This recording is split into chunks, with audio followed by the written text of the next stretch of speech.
ஆண்டவருடைய நாம மகிம்படுவதாக. உங்கள் யாவருக்கும் ஆண்டவராக இயேசு கிறிஸ்துவின் நாமத்தினாலே என் அன்பின் வாழ்த்துக்களை சொல்லிக்கொள்ள ஆசைப்படுகிறேன். எனக்கு அருமையானவர்களே, இந்த நாளில் கூட சேஷமாக மதர்ஸ் டே 3வது பாகமாக கற்றுக்கொள்ள கர்த்தர் நமக்கு உதவி செய்வாராக. மதர்ஸ் டே அற்புதமான ஒரு காலகட்டத்தில் அற்புதமாக இந்த மார்ச் மாதம் நல்ல ஒரு செய்தி. உலகம் முழுவதும் மதர்ஸ் டே, அன்னையார் தினம் நல்வாழ்த்துக்கள். மகளிர் இந்த மாதம் அங்கங்க பெண்கள் கூட்டத்தை வைத்து மதர்ஸ் டே கொண்டாடுவாங்க. ஒரு பக்கம் பெற்றோர்கள் அழகான ட்ரெஸ் உடுத்தி அவர்களுக்கு கேக் ஊட்டி ஃபோட்டோ எடுத்து செல்ஃபி எடுத்து இன்ஸ்டாகிராம், ஃபேஸ்புக்கு, வாட்ஸ்அப்பு, யூடியூபில் கூட செய்திகள் அங்கங்கே கூட்டங்களை வைத்து மகளிர் தினத்தை கொண்டாடுவார்கள்.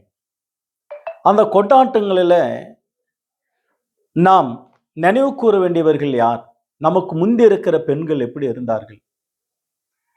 நமக்கு முந்தி இருந்த பெண்கள் எப்படி இருந்தார்கள்? இப்போ வாழ்கிற பெண்கள் எப்படி இருக்கிறார்கள்? அல்லது பைபிளில் இருக்கக்கூடிய குணசாலியான பெண்கள் யார்? அவலட்சணமான பெண்கள் யார்? அழகான பெண்கள் யார்? அற்புதமான பெண்கள் யார்? ஆண்டவர் பின்பற்றின பெண்கள் யார் என்று பல வகையில மகளிர் தினத்திற்கு வேண்டிய ஆலோசனைகளையும் நன்மைகளையும் நம்ம பைபிள் அழகாக கொடுக்கறத நான் பார்க்கிறோம். எனக்கு அருமையானவர்களே, இந்த நாளில் கூட விசேஷமாக ஹாப்பி மதர்ஸ் டே 3வது பாகமாக அன்னையார் தினம் நல்வாழ்த்துக்களோடு கூட தாய்மார்களுக்கு சல்யூட். அடுப்பங்கரையிலிருந்து ஆளுகை செய்கிற பாராளுமன்றத்து வரையும் பெண்கள் இன்றைக்கு பணியாற்றுகிறத நாம் பார்க்கிறோம். அருமையானவர்களே, அந்த காலத்துல அடுப்பங்கரையில் இருக்கணும், படிக்கக்கூடாது, வீட்டில் இருக்கணும். ஆனா இன்றைக்கு பெண்கள் படிப்பில் முதலிடத்தில் இருக்கிறார்கள், தொழிலில் முதலிடத்தில் இருக்கிறார்கள், கற்றுக் கொடுக்கிற காரியங்களில் முதலிடத்தில் இருக்கிறார்கள்.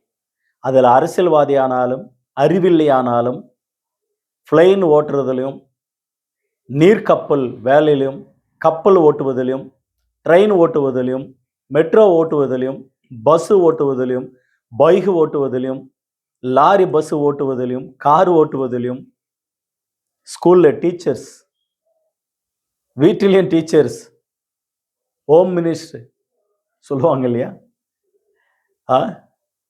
துறைமுகங்களில், அலுவலகங்களில், தொழில் பிசினஸ்களில் தொழில் அதிபதிகளாக, எம்டிகளாக, மேனேஜர்களாக, மேனேஜ்மெண்ட் பார்க்குறவங்களாக, கடைகளில் சிறு குறு வியாபாரங்களில் கூட தாய்மார்களை நாம் பார்க்க முடியும்.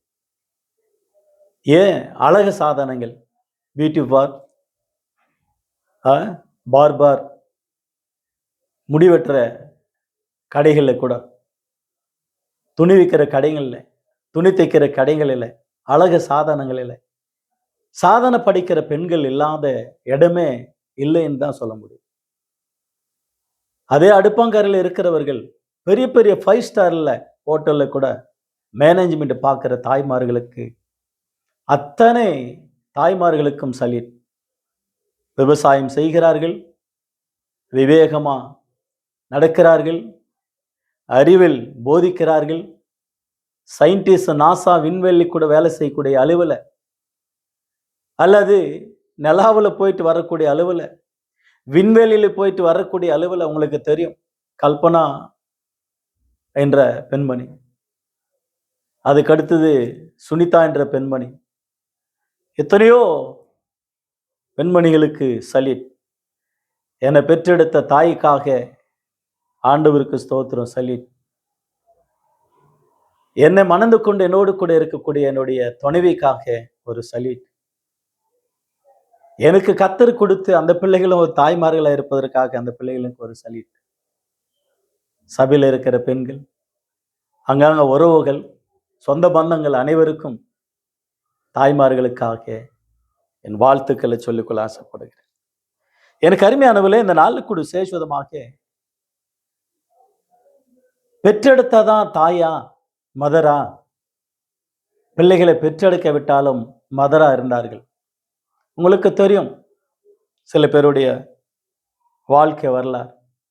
எத்தனையோ பிள்ளைகளை தான் பிள்ளைகளாக எடுத்து வளர்த்த தாய்மார்கள், அனாதை இல்லங்கள், முதியோர் இல்லங்கள், இப்படி ஆதரவற்ற அனாதை பிள்ளைகளுக்கு அழகான தாயாக மாறின தாய்மார்கள் எத்தனையோ பேர்கள் இருக்கிறார்கள். அவர்களிலே உங்களுக்கு தெரியும், பிள்ளை பெறாத ஒரு தாய்க்கு மதர் தெரசா.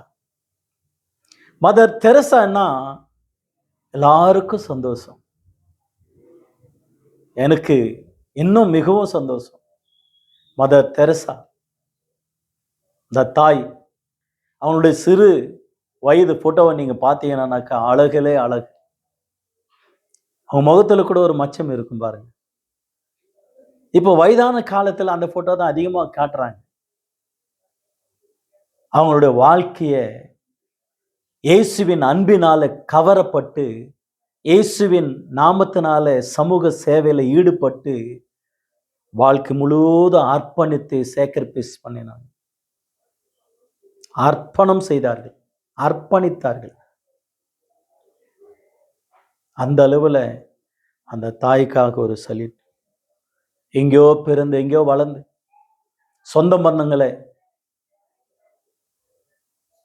திறந்து இவ்வளோ தூரத்துல கடந்து வந்து கொல்கத்தாவில் ஒரு சிறு சமூக வேலையை ஆரம்பித்து ஒரு பெரிய அளவுல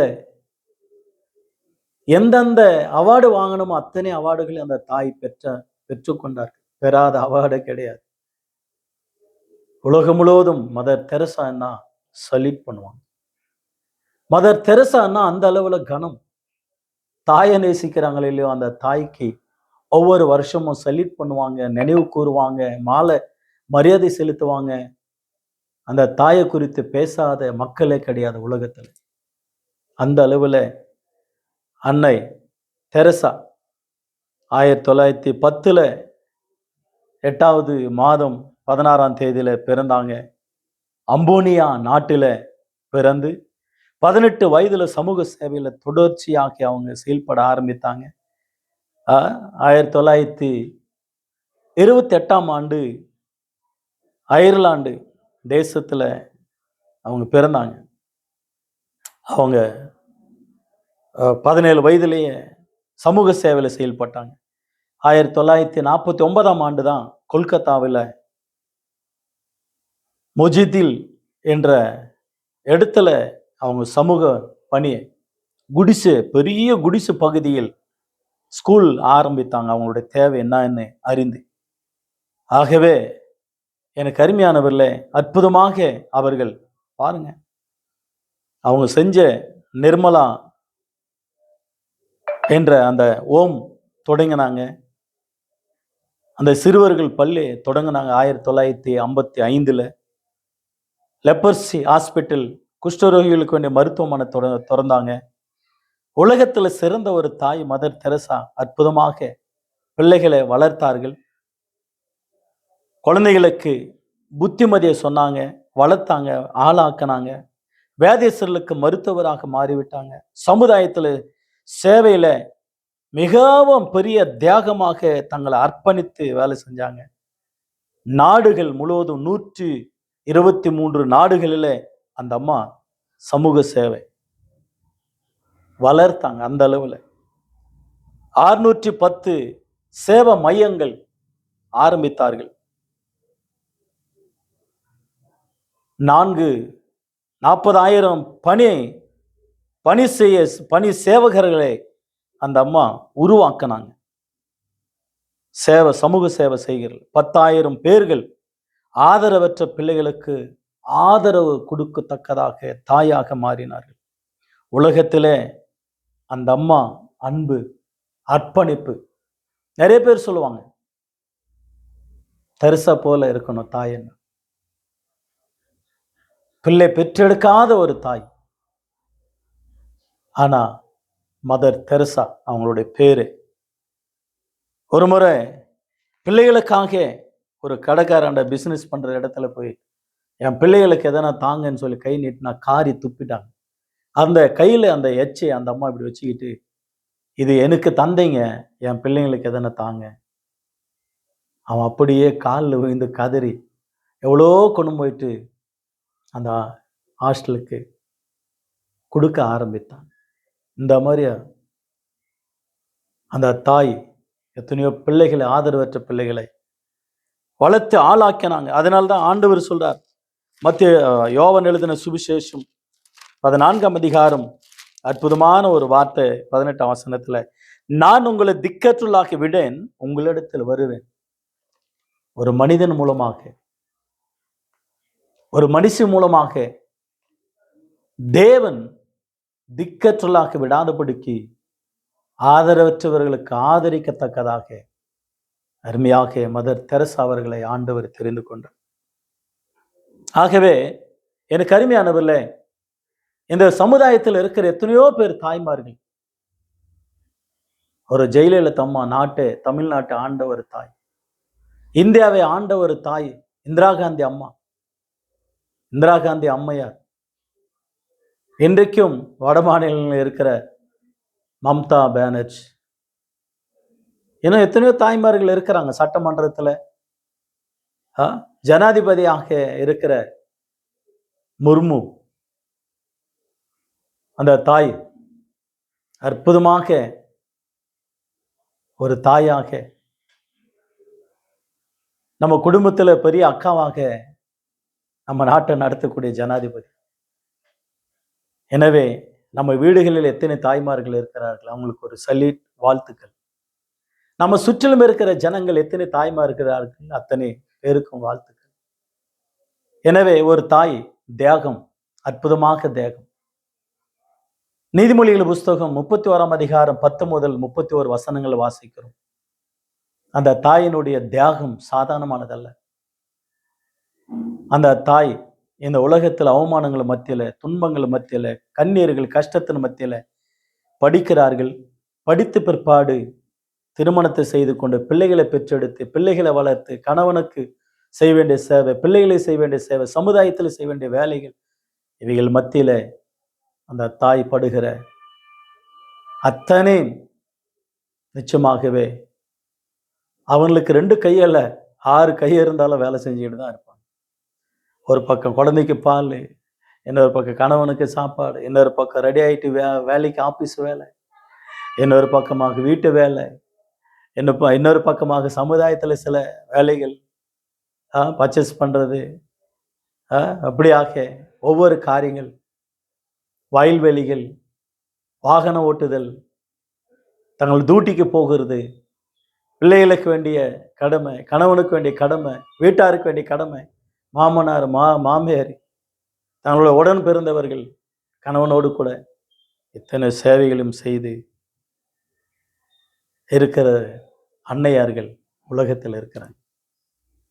அவங்கள பார்க்கும்போது நிச்சயமாகவே ரொம்ப மிகவும் சந்தோஷம். ஆகவே எனக்கு அருமையான கர்த்தருடைய பிள்ளை, நம்முடைய வாழ்க்கையில அற்புதமாக ஆண்டவர் இந்த நாளில் மதர் தெரசா அந்த தாயை நினைக்கும் போது குணசாலியான ஒரு பெண்மணியாக அன்பிலே வாழ்ந்து காட்டினார்கள். இயேசுவின் அன்பில், இயேசுவின் அன்பை காட்டினார்கள், இயேசுவின் அன்பை ஊட்டினார்கள், இயேசுவின் அன்பையாகவே மாறிட்டாங்க அந்த தாய். அந்த அளவுல அந்த தாய் நமக்கு ஒரு முன்மாதிரியாக.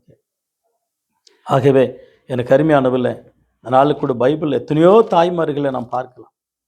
1 பேதுரு புஸ்தகம் 3ஆம் அதிகாரம் 6ஆம் வசனத்தில் சொல்றார், அந்தபடியே சாரால் ஆபிரகாம் ஆண்டவன் என்று சொல்லி அவனுக்கு கீழ்ப்படிந்திருந்தால் நீங்க நன்மை செய்து ஒரு ஆபத்துக்கும் பயப்படாத இருப்பீர்களானால் அவளுக்கு பிள்ளைகளா இருப்பீர்கள்.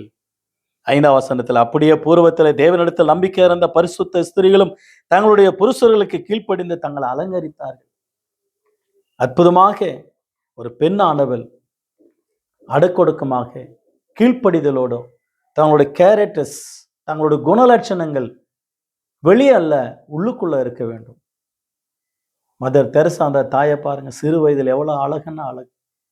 முதிர் வயதான பிற்பாடு அவங்களோட முகம் எந்த அளவுல, அவங்க நிச்சயமாகவே அந்த படத்தை பார்க்கும்போது ஒரு சல்யூட் பண்ணுவாங்க, பாக்கெட்ல வச்சுப்பாங்க, பத்திரமா வீட்டுல வச்சுப்பாங்க. அந்த அளவுல சில பேர் அந்த தாயை வணங்கக்கூடிய அளவுல அவங்களுடைய அன்பு, அவங்களுடைய அவங்களை கவர்ந்து இருக்கும்.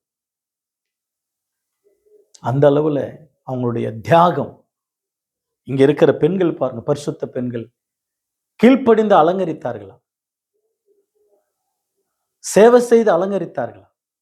நீங்க அப்படி செஞ்சா சாராளுக்கு பிள்ளைகளா இருப்பீங்க. சாத்தானுக்கு பிள்ளைகளா இராதபடிக்கு சாராளுக்கு பிள்ளைகளா இருப்பீங்க. ஒரு மரியம்மா, ஒரு எலிசபெத்து, ஒரு சாராள், ஒரு ரெபேக்காள், ஒரு ராகேல், ஒரு லேயாள், இப்படி எத்தனையோ தாய்மார்கள். ஒரு அன்னாள், சிம்சோனை பெற்றெடுத்த தாய், சாமுவேலை பெற்றெடுத்த ஒரு தாய், தாவீதை பெற்றெடுத்த ஒரு தாய், எத்தனையோ தாய்மார்கள் பைபிள்ல நிறைய பேர் இருக்கிறாங்க. எனவே அந்த தாய்மார்களுக்கெல்லாம் நாம் நன்றி செலுத்த வேண்டும். மத்திய புஸ்தகத்துல 1ஆம் அதிகாரத்துல நல்லா 4 பேர் ஒரு தாய்மார்கள் இருப்பாரு பாருங்க. ஒரு தாமர், ஒரு ராகா, ஒரு ரூத்து, உரியாவின் மனைவி பத்சேபாள். மத்தேயு 1ஆம் அதிகாரத்துல 3, 4, 5, 6 ஆகிய வசனங்கள், 7 வசனங்களில் 4 தாய்மார்கள். அவங்க சந்ததியில் தான் ஆண்டவராகிய இயேசு கிறிஸ்து வந்தார். அற்புதமான பெண்கள் சரித்திரம் ஆச்சரியமா இருக்கும். இயேசு கிறிஸ்து உயிர் தெழுந்த பிற்பாடு மத்தேயு 28ஆம் அதிகாரம், மார்க் 16ஆம் அதிகாரம், லூக்கா 24ஆம் அதிகாரம், யோவான் எழுதின சுவிசேஷம் 20ஆம் அதிகாரம், அந்த அதிகாரங்களில் 3 வசனங்களை பார்த்தீங்கன்னா கடைசி அதிகாரங்களில் அற்புதமாக பெண்கள் இயேசு கிறிஸ்துவோட உயிர் தெழுதலை கண்டார்கள், சொன்னார்கள், பிளெஸ்ஸிங்கை பெற்றுக்கொண்டார்கள். அந்த மாதிரி தாய்களாக, அந்த மாதிரி தாய்மார்களாக வாழ வேண்டும் சமுதாயத்தில். ஆகவே அந்த நாளில் கூட 3வது பாகமாக ஹாப்பி மதர்ஸ் டே வாழ்த்துக்கள் அனைவருக்கும். இயேசுவின் நாமத்தினால் உங்களை ஆண்டவர் ஆசீர்வதிப்பாராக. கர்த்தருடைய நாமம் மகிமைப்படட்டும். God bless you all. God bless.